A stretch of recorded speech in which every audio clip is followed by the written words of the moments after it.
नमस्कार, knocking-news.com में आपका स्वागत है। मैं हूं गिरिजेश वशिष्ठ। आपके पास घर में कितना सोना है? सोना आपने कहां कहां छुपा के रखा हुआ है? कौन सा जो सोना है जो आपने चोरों से बचाने के लिए यहां वहां रखा हुआ है?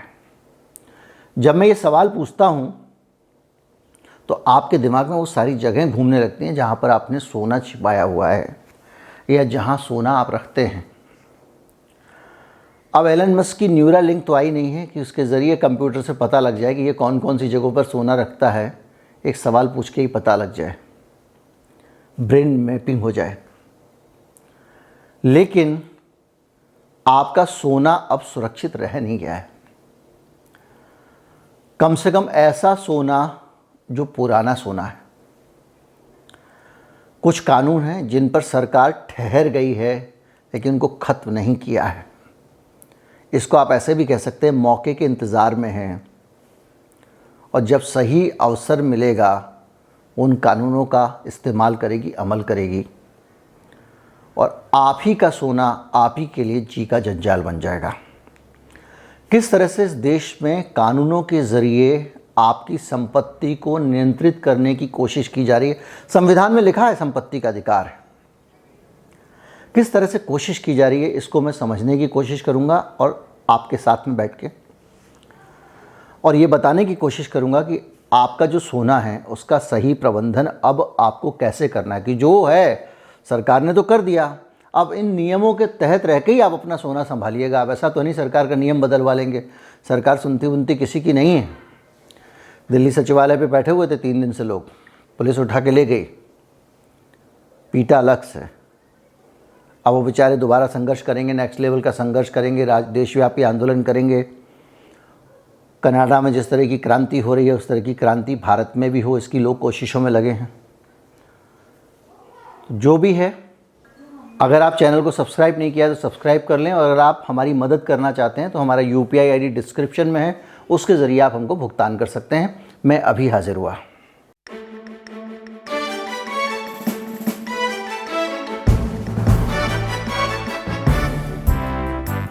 दौर बड़ा ख़तरनाक है और इस वक्त लोग अपने आप सोने की तरफ जा रहे हैं।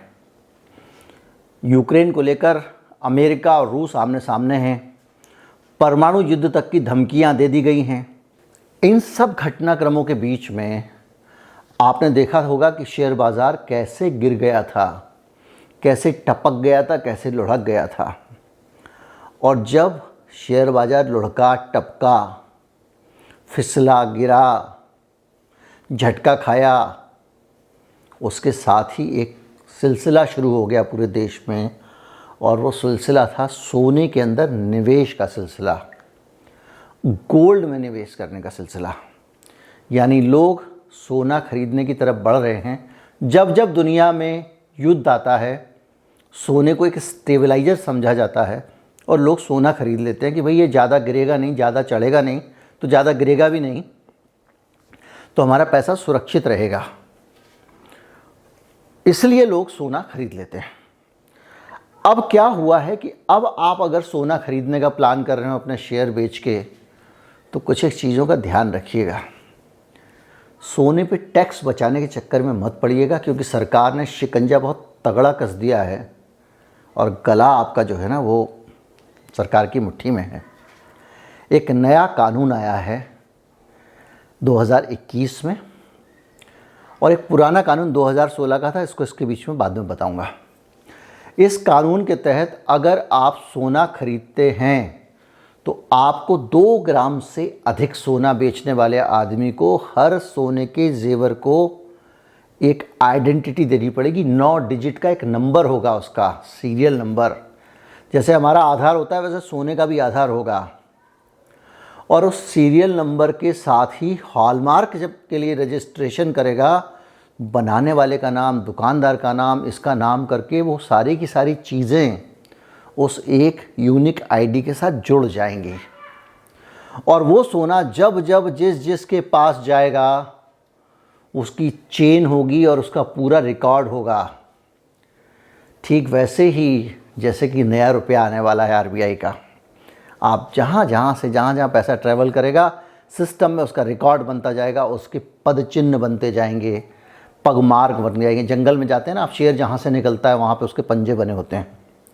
और इस तरह से लगातार ये जो HUID है, हॉलमार्क यूनिक आईडी है, उसके ज़रिए सोने के हर जेवर की एक आइडेंटिटी हो जाएगी।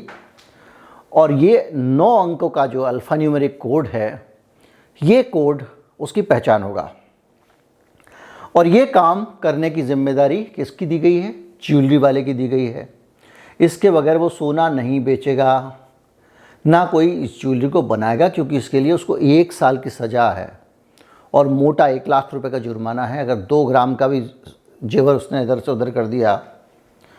और ये जो प्रोडक्ट उसने बनाया है उसकी फ़ोटो भी वहाँ अपलोड होगी हॉलमार्क की साइट पे। यानी आप ज़रा भी अगर दाएं बाएं करना चाहें तो ये भी नहीं कर सकते हैं। सेम फ़ोटो उसमें हॉलमार्क सेंटर का नाम, उसका नंबर, सोने का वज़न, उसकी यूनिक आईडी जो मैंने बताया, गहने की शुद्धता और उसकी बिक्री का ब्यौरा भी दर्ज होगा। यानी किसने ख़रीदा, कहाँ रहता है, उसका पैन नंबर क्या है, वगैरह वगैरह। और इसके कारण अब क्या हो गया कि सोने को अब रिकॉर्ड पे रखना पड़ेगा। कुछ लोग नंबर 2 में सोना खरीद लेते थे ना, बिस्किट खरीद लेते थे, सिल्ली खरीद लेते थे। आप अगर स्मगलिंग का सोना भी खरीद लेंगे तो बाद में उसको खपाने में दिक्कत आएगी, क्योंकि जो बनाने वाला है बेचारा, उसको तो सारा रिकॉर्ड रखना है, तो वो कंज्यूम भी कहाँ होगा। इसलिए सोना खरीदते समय इसका ज़रा ध्यान रखिएगा, क्योंकि वो सोने वाले का लाइसेंस भी रद्द होगा। सिर्फ उसको सजा ही नहीं होगी, लाइसेंस भी रद्द होगा। ये 2016 का कानून है जिस पे अब सख्ती से एग्जीक्यूशन शुरू हो गया है। अब क्या हुआ, आप कहोगे भाई ठीक है, अब हमारे पास आ गया, हमने दुबई से सोना ले लिया, सोने की सिल्ली खरीद ली, नंबर 2 का अगर जेवर खरीद भी लिया, किसी का पुरानी खरीद लिया, तो क्या फ़र्क पड़ेगा? हम लोग जाएंगे बाद में और सरकार को कह देंगे साहब कि हमारा तो ख़ानदानी है, हमारी परदादी का सोना है। लोगों के घर में किलो किलो सोना पुराना होता है, तो हमारा पुराना सोना है, ऐसे कह के हम बच जाएंगे। ये दिमाग में लोगों के आ रहा होगा जब मैं ये बता रहा हूँ। तो मैं आपकी जानकारी के लिए बता दूँ कि जो पुश्तैनी सोना है उस पर भी एक बंदिश लगा दी गई है कि 2016 तक अगर आपने उस सोने का रजिस्ट्रेशन नहीं कराया है, बाकायदा उसको इनकम टैक्स में या कहीं और दिखाया नहीं है, रजिस्ट्रेशन का मतलब ये है उस सोने को अपने पास होने की अगर कहीं आपने एंट्री नहीं कराई है तो वो आपका सोना खतरे में है। और उस सोने की भी वो जो एंट्री कराई है उसके अलावा केवल एक लिमिट तय कर दी है सरकार ने, इससे ज़्यादा सोना आप रख नहीं सकते हैं। इसमें अगर आप शादीशुदा महिला हैं तो आपके पास आधा किलो से ज़्यादा सोना नहीं होना चाहिए। अगर आप कुंवारे हैं तो 250 ग्राम से ज़्यादा नहीं होना चाहिए, और पुरुष है तो 100 ग्राम से ज़्यादा नहीं होना चाहिए। आपके दादाजी परदादाजी का अगर सोना है तो कोई डॉक्यूमेंट होना चाहिए। उन्होंने कभी गिरवी रखा हो तो उसका डॉक्यूमेंट हो, उन्होंने सोने पे लोन लिया हो तो उसका डॉक्यूमेंट हो, उसको खरीदने का डॉक्यूमेंट हो, या कुछ ना कुछ कागज पत्रा होना ज़रूरी है, तभी आपका पुश्तैनी सोना भी आप रख पाएंगे, नहीं तो आप नहीं रख पाएंगे। इसके अलावा आपको अगर गिफ्ट किया है किसी ने सोना, तो जो गिफ्टेड गोल्ड होगा उसमें गिफ्ट करने वाले के नाम से पर्ची और रसीद होनी चाहिए, और वो रसीद आपको सोने के साथ संभाल के रखनी पड़ेगी। वो ज़माना चला गया कि आप ख़रीद के लाते तो एक कच्ची पर्ची बना के सुनार दे देता था, GST VST सब बचा के, वो सब ख़त्म हो गया। 2000 और 2015 तक की संपत्ति के अंदर अगर आपने अपने सोने का खुलासा किया है तो वो सोना आपका है, वरना सरकार का है। जब तक अपने पास रखना है रख लीजिए। अब अगर आप ये सोच रहे हैं कि नहीं हमने तो साहब पुराना सोना था पिताजी का, तोड़ के बनवाया है, तो तोड़ के बनवाने की जो आपने चार्ज दिया होगा किसी सुनार को, उसकी भी रसीद चाहिए। यानी हर तरफ से सरकार ने आपकी प्रॉपर्टी को दबोच लिया है। अब जो संविधान में संपत्ति का अधिकार है वो तो रहेगा, लेकिन वो अधिकार शर्तों के साथ मिलेगा। और इतनी शर्तें सरकार ने लगा दी हैं कि अगर आप सोने में इन्वेस्ट करने जा रहे हैं मार्केट के गिरने पर, तो थोड़ा सावधान हो जाइए, क्योंकि सोने में इन्वेस्ट करने के साथ साथ आप फंसने वाले हैं। जैसे मैंने आपको बताया था प्रॉपर्टी वाला मामला, कि अब ई रजिस्ट्रेशन होगा, ऑनलाइन रजिस्ट्रेशन होगा, वैसे ही आपका सोना भी सब कुछ रजिस्ट्रेशन होगा ऑनलाइन। उसके बगैर सोना नहीं रख सकते, रखेंगे तो फंसेंगे। अब कुछ लोग खुश हो सकते हैं इस देश में जब भी इस तरह का कोई कानून आता है, तो जो दो तरह के लोग होते हैं, जो डिवाइड होता है उसका फ़ायदा सरकार बहुत उठाती है।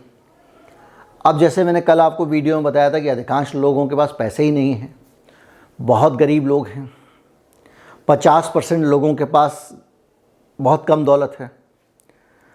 तो ऐसी हालत में जिन लोगों के पास 10 ग्राम सोना भी नहीं है, 20 ग्राम सोना भी नहीं है, 100 ग्राम सोना भी नहीं है, उनकी बड़ी संख्या है। अब वो लोग कहते हैं कि हमको क्या फ़र्क पड़ेगा भाई, जिसका सोना है वो फंसे। अच्छी बात है, लोगों ने बहुत ब्लैक मनी जमा किया हुआ था, वो ये बोलते हैं, और इसी के साथ उन लोगों का समर्थन लेके सरकार सपोर्ट कर देती है। और दूसरी तरफ मैंने जो आपको अग्रवाल साहब वाली स्टोरी बताई थी, जो 23,000 करोड़ का घोटाला है एबीजी पोर्ट्स वाला, उसमें सरकार ने इतना सारा उनको लाभ दे दिया, मोदी जी ने मुख्यमंत्री रहते ज़मीन भी आधे दाम पे दे दी, उस पर कोई सवाल नहीं उठा। तो ये सारी चीज़ें आपको बताती हैं कि भाई साहब अब उतनी आज़ादी नहीं चलेगी, सरकार थोड़ा तगड़ी वाली आ गई है। पगड़ी संभाल जट्टा नहीं, सोना संभाल जट्टा, और संपत्ति संभाल, मैंने 2 दिन पहले ही बताया था। आपके पास में जो कुछ भी है वो कंट्रोलेबल होना चाहिए। जिस दिन सरकार चाहे उस पर कंट्रोल कर ले। बहुत सारे आंदोलन दुनिया में चल रहे हैं आज़ादी के लिए। हांगकांग का आंदोलन मैंने आपको बताया था, और भी बहुत सारे चल रहे हैं। यूक्रेन में ही आंदोलन चल गया अंदर से। तो अब आप कोई भी मत भिन्नता रखते हो सरकार से, आप आंदोलन करें, लेकिन सरकार को अगर दमन करना होगा, जैसे मिड डे मील में नमक केवल डला होता था वगैरह टाइप का, नमक नहीं था, इस टाइप की स्टोरी उठाई थी, तो उसके ऊपर योगी जी की सरकार में बहुत तगड़ा वाला उसके ऊपर मुकदमा लग गया था। कौन सा होता है वो, आतंक निरोधक कानून, पता नहीं कौन सा, और राजद्रोह का भी मुकदमा लगा दिया था। एक पत्रकार केरल के गए थे, कवरेज करने जा रहे थे अलीगढ़ कांड का, रास्ते में उनको अरेस्ट कर लिया, उनके ऊपर भी देशद्रोह का मुकदमा लगा दिया, आतंकवादी गतिविधियों का मुकदमा लगा दिया। तो आने वाले समय में, अभी तो छोटे मुकदमे लगते हैं, ये भी हो सकता है कि एक ही दिन में आपकी सारी संपत्ति एक आईडी के ऊपर रहेगी ना। आपकी संपत्ति सरकार के रिकॉर्ड में, आपका पैसा सरकार के रिकॉर्ड में, और आपका नोट भी सरकार के रिकॉर्ड में। यानी बचकर कहाँ जाइएगा। भारत जिस दिशा में बढ़ रहा है, ऊपर वाले से मनाइए कि सरकार में जो भी आदमी आए, अच्छी नीयत का आए। अगर कोई बुरी नीयत का, तानाशाह मानसिकता का आदमी आ गया तो उसको निपटाना बहुत मुश्किल हो जाएगा। नमस्कार, जय हिंद।